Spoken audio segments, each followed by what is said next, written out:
Good morning, student. So today we are discuss about the next part of the meiosis cell division, part second.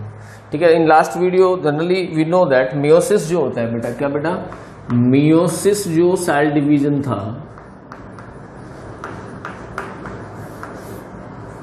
उसको हम लोगों ने 2 subsequent cycle में कौन सा बेटा, एक तो बताया था आपको हमने meiosis फर्स्ट, एक कौन मियोसिस सेकंड, कौन सा बेटा, मियोसिस सेकंड। इसमें वही फिर सब फेजेस बताई थी आपको हमने पहले, क्या बेटा, prophase first, then metaphase first, then anaphase first and last में क्या बताया था, telophase first. After the telophase there is a cytokinesis first, क्या बेटा, cytokinesis first. After that there is a gap between the meiosis first and meiosis second, this gap is known as interkinesis, क्या बेटा, interkinesis,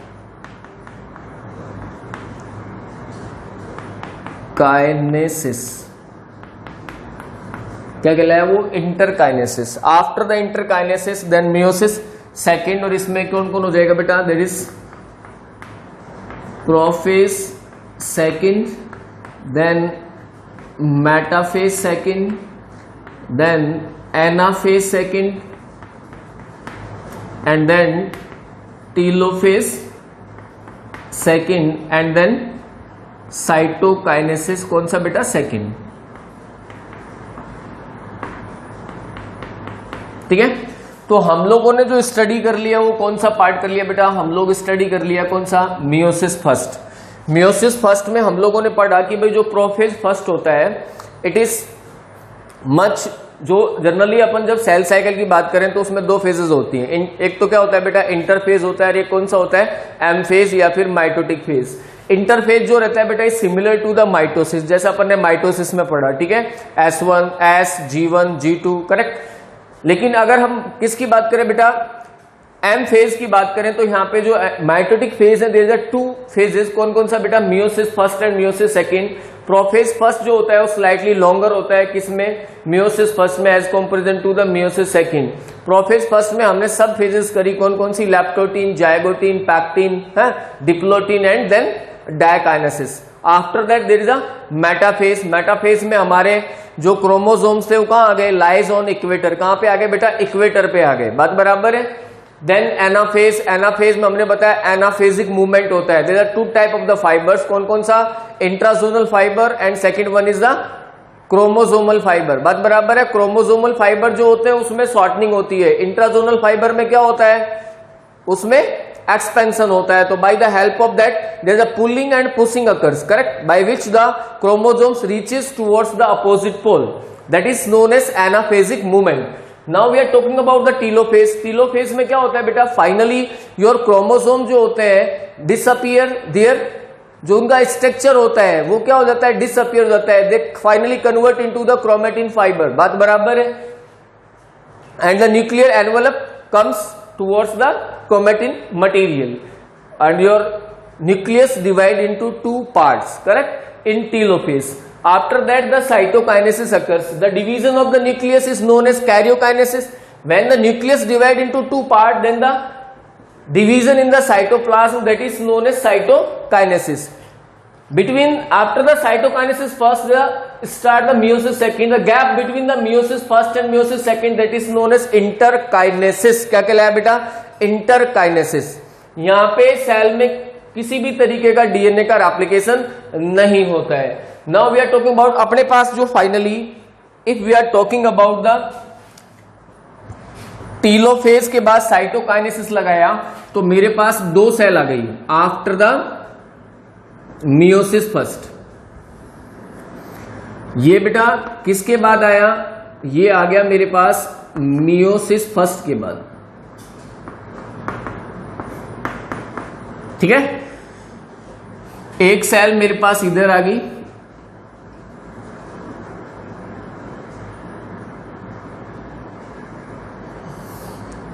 ये chromosome हो गया और एक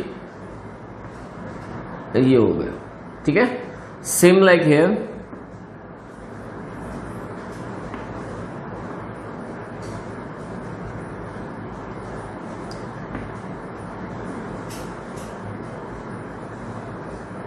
ठीक है। ये आया अपने पास, कब आया बेटा? ये आया अपने पास after the karyokinesis first, sorry cytokinesis first. Cytokinesis first complete होने के बाद हमारा जो फाइनली मेरे पास कितनी आ गई? 2 डिप्लॉइड सेल आ गई। 2 क्या आ गई बेटा? डिप्लॉइड सेल्स आ गई, ठीक है। अब इस दे enter into the meiosis, they enter into the meiosis second. तो मियोसिस सेकंड में सबसे पहला कौन सा आएगा? वही प्रोफेज सेकंड। तो now I am making the prophase second.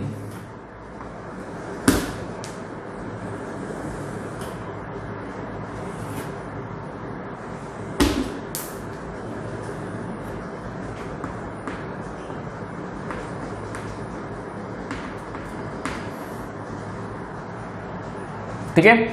Prophase second में वही बेटा आपका क्या आ जाएंगे? इधर सेंट्रोमियर्स आ गए, वो सॉरी सेंट्रियोल्स आ गए। क्या आ गए बेटा? सेंट्रियोल्स आ गए।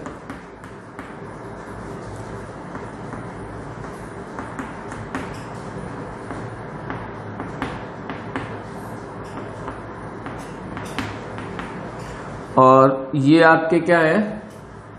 क्रोमोसोम्स हैं।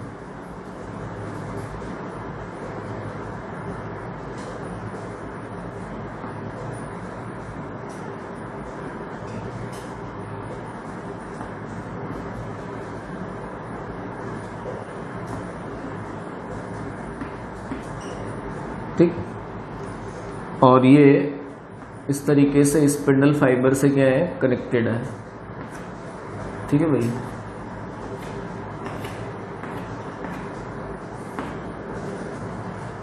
बात बराबर समझे? नाउ इसके बाद कौन सा फोर्स आएगा बेटा? Now they enter into the metaphase. किस में आ गया बेटा? Metaphase second. और हमें पता है कि मेटाफेज में chromosomes are lies on equator, कि भाई मेटाफेज जो होती है उसमें क्रोमोसोम कहां जाएंगे बेटा? इक्वेटर पे लाइज करेंगे। किस पे करेंगे? इक्वेटर पे। कहां आगे? इक्वेटर पे आगे। कहां आगे बेटा? इक्वेटर पे आगे।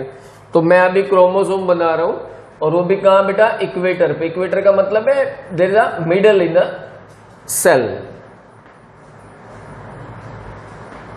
ठीक है। इसमें भी मैंने इसको इक्वेटर पे बना दिया।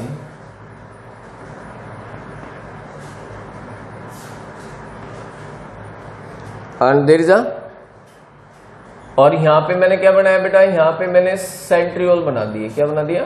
सेंट्रियोल बना दिया। सेंट्रियोल से क्या निकले? Spindle fibre. तो ये मैंने, सॉरी यहां पे अपन को येलो पेन से बनाना है, ठीक है। तो मैंने 2 डिफरेंट क्या है बेटा? कलर यूज में लिए to explain the different chromosomes, correct. तो ये अपना हो गया कौन बेटा? स्पिंडल फाइबर्स हो गए। और ये सेंट्रोमियर से क्या है? कनेक्टेड है। ये आपका ये सेंट्रियोल हो गया, ठीक है। ये कौन होगी? मेटाफेज। मेटाफेज का मतलब हम सिंपल कि यहां पे मेटाफेज प्लेट बन रही है। ये जो सेंटर में आप देख रहे हैं, the chromosomes are lies on equator. Chromosome का आ गया बेटा? इक्वेटर पे आ गए। और मेटाफेज जो होता है, it is the best for the study of the chromosome. Chromosome की स्टडी के लिए बेस्ट माना जाता है। क्यों? क्योंकि इस फेज में जो क्रोमोसोम होता है, it is in highly condense form, correct. तो that's why the metaphase is the best stage for the study of the morphology of the chromosomes, correct. The next one is next, then the cell enter into the next stage, that is anaphase second. कौन सा बेटा? Anaphase second. कौन सा बेटा? Anaphase second, ठीक है। अब anaphase second में क्या होगा? एनाफेजिक मूवमेंट होगा। क्या होगा भाई? एनाफेजिक मूवमेंट। मैं इसको पहले भी आपको एक्सप्लेन कर चुका हूं, व्हाट हैपेंड इन एनाफेजिक मूवमेंट। ये मान लो आपका इस तरीके से बेटा ठीक है। अब हुआ क्या कि भाई अब मैंने बना दिया आपके ये सेंट्रियोल दोनों पोल्स पे, एक इस वाले पे बना दिया, एक इस वाले पे बना दिया, ठीक है।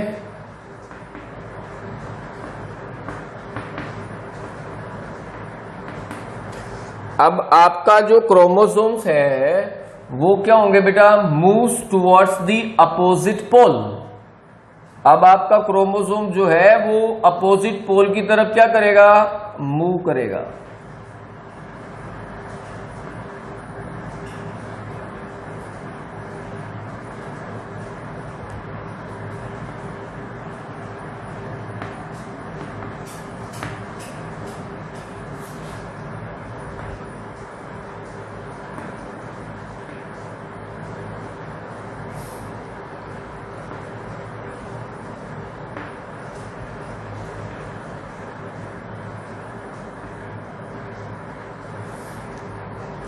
तो आधा तो किधर आ जाएगा, इस पोल की तरफ, आधा इधर की तरफ, ठीक है, लाइक दैट। तो क्रोमोसोम जो है by the help of anaphasic movement क्या होगा, moves towards the opposite pole. और last one is that is telophase. कौन सा है बेटा, telophase. What happened in telophase, telophase में आपका जो क्रोमोसोम है वो कहां चला गया।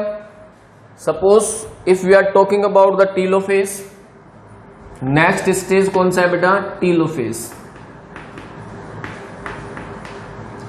टीलोफेज सेकंड, कौन सा बेटा, टीलोफेज सेकंड, ठीक है। अब टीलोफेज में क्या होगा, मान लेते हैं अब इसको सेल को मैं कुछ इस तरीके से बना रहा हूं,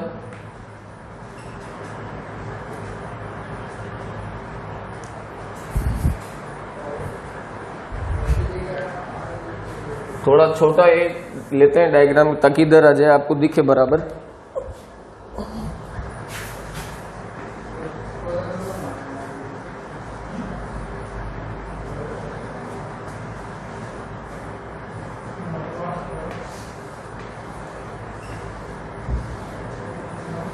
ठीक है बेटा।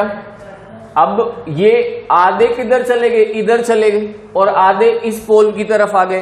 तो टीलोफेज के कैरेक्टरिस्टिक्स हम लोगों ने माइटोसिस में पढ़ा, it is just opposite to the prophase, correct. जो आपका सेंट्रियोल रीअपियर हुआ है वापस क्या हो जाएगा, डिसअपियर हो जाएगा। क्या हो जाएगा बेटा, डिसअपियर हो जाएगा। नेक्स्ट जो आपका क्रोमोसोम जो था, मतलब chromatin fibre comes in the form of chromosome, now the chromosome disappear in the form of chromatin fibre, correct. All cell organelles are reappear, और जो आपका क्रोमेटिन मटेरियल या क्रोमोसोम जो है उसके टुवर्ड्स सराउंडिंग क्या आ जाएगा बेटा, न्यूक्लियर मेम्ब्रेन आ जाएगी। क्या आ जाएगी, न्यूक्लियर मेम्ब्रेन। तो there is a two nuclear membrane, correct, like that.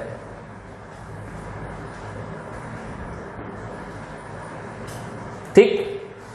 अब हमें एक तो कौन सा बेटा, येलो, तो ये सेंट्रोमियर और ये इसका सिस्टर क्रोमेटिड, और एक क्या, रेड।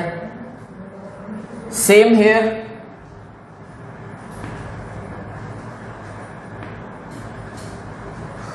और one is yellow, like that,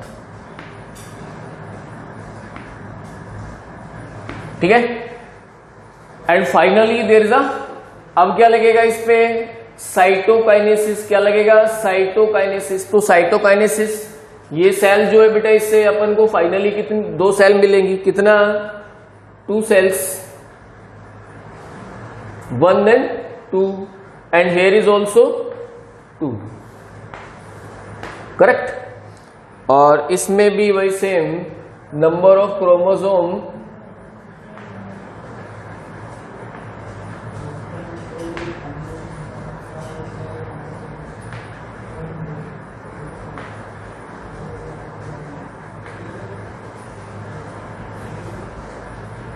ठीक है। तो 4 क्या बनी, डॉटर सेल्स बनी। क्या बनी बेटा, डॉटर सेल्स बनी। और ये सभी कैसी है, हैप्लॉइड। कौन सी है, हैप्लॉइड। कितनी है, 4। कितनी है, 4। कितनी है, 4। तो मियोसिस जो था, अब दोबारा से समझा रहा मैं, मियोसिस में सबसे पहले आप लोगों ने क्या देखा बेटा, सबसे पहले हम लोगों ने पढ़ा कि भाई जो मियोसिस होता है वो किस में पाया जाता है, रिप्रोडक्टिव सेल्स में पाया जाता है। इसमें नंबर ऑफ क्रोमोसोम जो होते हैं become half in daughter cells, correct. तो सबसे पहले हमने मियोसिस पढ़ा कि भाई मियोसिस जो होता है वो टू सब साइकिल्स में होता है। कौन सा बेटा? मियोसिस फर्स्ट और meiosis second, correct. Meiosis first में prophase first, metaphase first, anaphase first and telophase first. Prophase first में हम लोगों ने कल जो वीडियो, इससे पहले वाला जो वीडियो था उसमें हमने सब फेजेस पढ़ी इसकी। लैप्टोटीन, कौन सी पढ़ी? लैप्टोटीन। उसके बाद पढ़ा जाइगोटीन, उसके बाद पढ़ा पैक्टीन, कौन सा बेटा? पैक्टीन। उसके बाद पढ़ा डिप्लोटीन और उसके बाद पढ़ा डायाकाइनेसिस। अरे हाँ के ना, बराबर है। Then the cell enters into the metaphase first, then anaphase first and then telophase first. After the telophase there is a cytokinesis first, that is cell is divided into two diploid daughter cells. दिख रही है diploid? तो two diploid daughter cells में divide हो गई after the meiosis first, बात बराबर. Then cell enter into the meiosis second and the gap between the meiosis first and meiosis second that is known as interkinesis. क्या कहलाता है? Interkinesis. ठीक है. When the cell enter into the meiosis second, जब meiosis second में आया, suppose these are the two diploid cells that are formed after the meiosis first. ये दो सेल बनी किसके बाद बेटा? meiosis first के बाद. Then they enter into the meiosis second की प्रोफेज फर्स्ट के अंदर, बात बराबर है. प्रोफेज के करेक्टर हमें पता है, क्या करेक्टर होते हैं प्रोफेज के? प्रोफेज का मेन करेक्टर होता है कि आपका जो सेंट्रियोल होते हैं वो रीअपियर हो जाते हैं, बात बराबर है. उनसे क्या निकलते हैं बेटा? स्पिंडल फाइबर निकलते हैं और स्पिंडल फाइबर किससे? सेंट्रोमियर से क्या हो जाते हैं? अटैच हो जाते हैं, बात बराबर है. दूसरा, now the cell enter into the metaphase second. Metaphase के की करेक्टर होते हैं कि भाई जो सेल, जो क्रोमोसोम्स होते हैं lies on equator of the cell and they are the condensed form in the cell और make the metaphagic plate. और किसका निर्माण करते हैं बेटा? मेटाफेजिक प्लेट का निर्माण करते हैं. Now we are talking about the anaphase. तो what are the key character of anaphase? anaphase का की करेक्टर होता है कि इसमें दो फाइबर होते हैं, क्रोमोसोमल और इंट्रासोनल. दोनों में शॉर्टनिंग और एक्सपेंशन की वजह से पुलिंग और पुशिंग मूवमेंट होता है, by which the chromosome reaches towards the opposite pole, जिसकी मदद से क्रोमोसोम जो है विपरीत पोलों की तरफ पहुंचने लगते हैं, बात बराबर. नेक्स्ट जो था that is telophase. After the reaching the chromosome on the opposite pole there is set, it is the just opposite of the prophase. और जो सेंट्रियोल था वो डिसअपियर हो जाएगा बेटा, और जो भी आपका क्रोमेटिन मटेरियल था या जो न्यूक्लिक मटेरियल था उसके सराउंडिंग में क्या आ जाएगी? न्यूक्लियर मेम्ब्रेन आ जाएगी. तो just suppose this are the chromosome in this pole and this one is on this pole, तो there is a two nuclear membranes are appears, correct. तो one cell have the two daughter nucleuses, correct. Then finally cytokinesis second, correct, after the division of nucleus is known as karyokinesis. बात बराबर समझ में आता है ना? दो kinesis पढ़ रहे, karyokinesis and cytokinesis. Karyokinesis क्या होता है बेटा? division of the nucleus is known as karyokinesis and the division of the cytoplasm is known as cytokinesis. So there is a two cytokinesis. After meiosis first, cytokinesis first. After meiosis second, there is a cytokinesis second. So there is cytokinesis second. We obtain 1, 2, 3 and 4 haploid daughter cell. तो हमें कितना बेटा? 4 क्या मिला? Haploid daughter cell मिली, बात बराबर है. इसमें नंबर ऑफ क्रोमोसोम क्या हो गया? हाफ हो गया as comparison to their parent cell. अपनी मात्र कोशिका के कंपैरिजन में इन सेल में नंबर ऑफ क्रोमोसोम क्या हो गया? हाफ हो गया. क्या हो गया बेटा? हाफ हो गया. बात बराबर समझ में आई? अरे यस या नो? यस. नाउ नेक्स्ट जो इसका पार्ट है that is what is the importance. क्या बेटा? इंपॉर्टेंस. अगला जो अपन पढ़ने वाले हैं वो है इंपॉर्टेंस. क्या है सर? तो कई बार वो पूछता है सिग्निफिकेंस. क्या पूछता है बेटा? सिग्निफिकेंस किसका? मियोसिस का. किसका बेटा? मियोसिस की. सर मियोसिस का सिग्निफिकेंस क्या है? तो what is the significance of meiosis? Simple देखो, अपन लोगों ने माइटोसिस पढ़ा. माइटोसिस में हमने बताया कि ये सेल डिवीजन जो होता है, every organism start their life with single cell. Everybody know that. हर आदमी जानता है कि हर जीव अपना जीवन किससे बेटा? एक सिंगल सेल से शुरू करता है, बात बराबर है. After the repeated mitotic division the single cellular organism convert into the multicellular organism and this is happened due to the mitosis। ये सब पॉसिबल हुआ किसकी वजह से? माइटोसिस की वजह से पॉसिबल हुआ। बात बराबर। सेकंड हमने उसका आपको बताया था कि suppose it is responsible for the repairing, maintenance, body growth, correct. अगर कहीं से किसी को लग गया है तो क्या होगा? सेल डैमेज होगा। सेल डैमेज होगा तो उस पर्टिकुलर जगह पे सेल वापस से डिवीजन करके बेटा उस पर्टिकुलर रीजन को वापस से क्या कर देगा? भर देगा। बात बराबर है। तो इसके लिए भी कौन रेस्पॉन्सिबल है? माइटोसिस रेस्पॉन्सिबल है। बात बराबर है। बॉडी ग्रोथ हो रही है किसी बॉडी की, या हम प्लांट की बात करें, प्लांट में तो क्या है? The growth is till life span, पूरे जीवन भर चलती है। तो जीवन भर ग्रोथ होती है प्लांट में with the help of meristematic tissues, correct. तो all things are happen due to the mitosis. तो ये तो था mitosis. Now we are talking about the significance of meiosis. तो मियोसिस की अगर सिग्निफिकेंस की बात करें तो बेटा simple, meiosis is responsible for making the constant, क्या? Constant chromosome in the species, correct. हर स्पीसीज में जो नंबर ऑफ क्रोमोसोम जो है उनको कांस्टेंट मेंटेन कर रहा है। बात बराबर है। Suppose take an example, human have 46 number of chromosome और 22 पेयर। बात बराबर है। या तो 23 जोड़े बोल सकते हैं या फिर हम लोग 46 क्या बोल सकते हैं बेटा? Number of chromosome. बात समझ में आ रही? अच्छा, अब प्रॉब्लम ये है, सपोज करो मियोसिस ना हो, माइटोसिस हो, तो in every generation their number of chromosome क्या हो जाएंगे? बढ़ते चले जाएंगे। और होगा क्या कि 10, 20, 50 साल, 1000 साल बाद क्या होगा? DNA is everywhere, there is no space on the earth, everywhere there is DNA. It happened due to the mitosis, but is not possible because in reproductive cells there is a meiosis। क्या पाया जाता है बेटा? meiosis पाया जाता है। और due to the meiosis the number of chromosome become constant in every species, correct। और सेकंड जो पॉइंट था मियोसिस का या सेकंड सिग्निफिकेंस की, if I am talking about the second significance, that is variation. क्या बेटा? वेरिएशन। हम लोग देखते हैं। अच्छा, सबसे पहले तो वेरिएशन होता क्या है? बात बराबर है। तो simple, the difference in the individual of the same species, एक ही जाति के जीवों में जो विभिन्नता देखने को मिलती है, that is known as variation. You can see the all of student of your class are belongs to the human species, everybody know that, but all are not similar, correct, they have some difference, yes या no। you can, ये तो simple सा example है। अगर हम लोग करोड़ों की आबादी लें तो अभी वो क्या नहीं है बेटा? सिमिलर नहीं है। they have the little micro level difference होता है, that is variation। ये क्या है? वेरिएशन है। तो what is the definition? the difference that present in the species, difference present in the same species of the organism are said to be variation. अब बोले variation आता क्यों है? Variation occurs due to the meiosis. Meiosis की वजह से क्या आता है बेटा? वेरिएशन आता है। बात बराबर है। अपन लोगों ने जब प्रोफेज फर्स्ट पढ़ा तो उसमें अपन ने एक सब स्टेज पढ़ी थी, पैक्टिन। कौन सी पढ़ी थी बेटा? पैक्टिन। जहां पे क्या हो रहा था? क्रॉसिंग ओवर हो रहा था क्रोमोसोम में। क्या हो रहा था? Crossing over. And the crossing over is responsible for, किसके लिए बेटा? Crossing over is responsible for variation. क्या बेटा? वेरिएशन के लिए रेस्पॉन्सिबल है, ठीक है। तो these two are the main significance और importance of meiosis. Now our cell division is complete. In next video we are discuss about the tissue. अगले वीडियो में बेटा हम लोग टिश्यू के बारे में पढ़ेंगे। Thank you, have a nice day.